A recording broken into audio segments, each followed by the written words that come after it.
of the grave, constant in the trial and the change. This one thing remains. This one thing remains. Your love never fails, it never gives up, never runs out on me.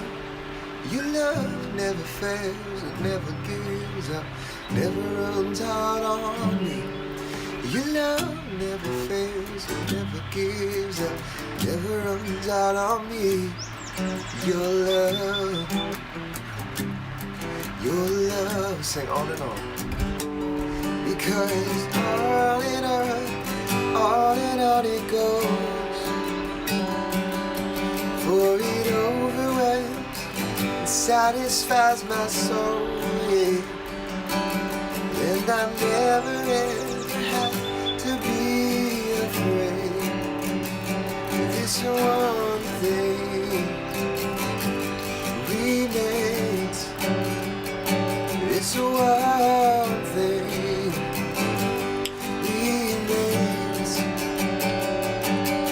Your love never fails, it never gives up, never runs out on me.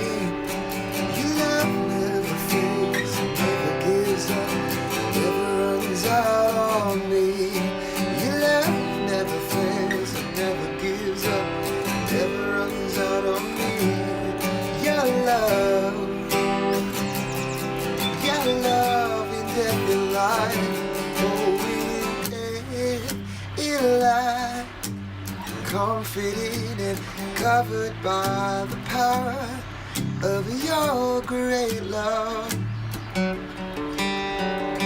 My debt is paid, there's nothing that can separate my heart from your great love. 'Cause your love never fails, it never gives up, never runs out on me. Your love never fails, it never gives up, never runs out on me. Your love never fails, it never gives up, never runs out on me. Your love, oh, your love, love, yeah. 'Cause it's your love, your love, your love, yeah. Good morning, Gold Creek. We are here for another day of devotions or inspiration, however you want to call it. It's out of the Bible. And we're in the 1 year Bible. And like I always say, Scripture never comes back void. It's worth it to read it and listen to it all the time. I'm standing out front. The construction of Gold Creek Woodinville. This has been my blessing and like the place where my heart breaks, all in the midst of everything going on. What's been interesting about the building of the church is it's the building of the temple. And if you've been reading along with our 1 year Bible, there's been a lot of talk lately, specifically this morning's reading in the 1 year Bible, if you started in January, of Solomon building the temple of God. In fact, it gave the details of all the things that were in that temple that needed to happen. And then you go to Acts chapter 7 of where we're going to be. It talks about Solomon building the temple. So for me, this is really applicable because we are building the temple. We're building a temple or a church. And it made me think, though, because here's where I want to go. In Acts chapter 7, verse 48, it says this: "However, the Most High doesn't live in temples made by human hands." And if there's any situation that has clarified that statement and that verse, it's been this season that we've been in. We have not been in church for the last 3 months. Currently, Woodinville, we're doing drive-in services here. Mill Creek and Lake Stevens, you guys are doing drive-in services at Thomas Family Farms. But like in a building, we haven't been in a building for months. Yet, I think the church has thrived. It's because God does not live in a building. I think the building is a great opportunity to reach people. It's a tool that we can use, but that is not where God lives or resides. And it's crazy, maybe you think, wow, why is a pastor saying that? Well, it's the truth. Like, this is going to be a great blessing for our city, but it's not where God lives. God lives in our hearts, and His Spirit is moving in and amongst us.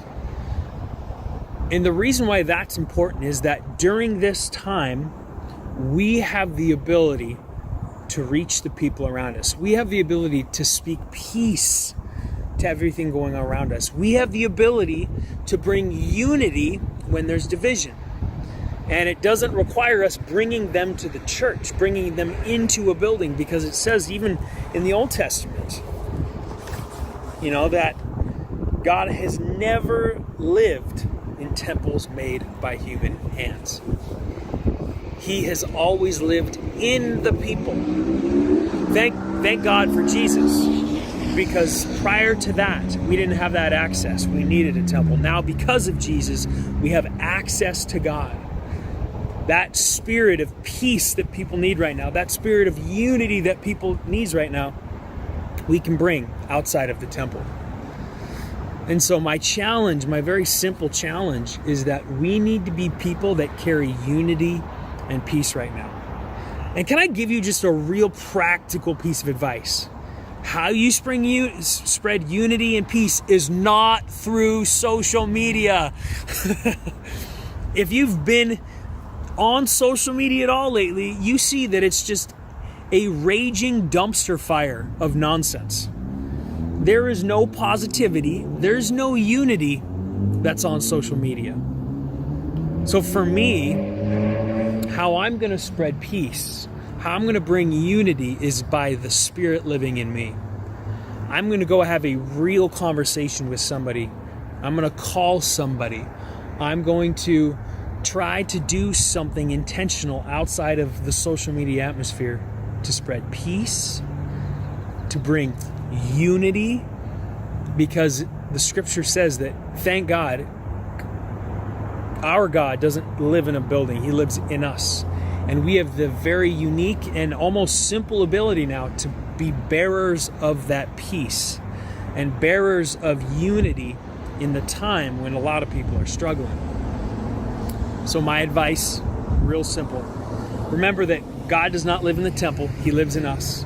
That means we have the ability to freely share the peace and unity that the gospel brings. The reconciliation that Jesus brought on the cross happens because of Jesus living inside of us. We can be that sharer of peace.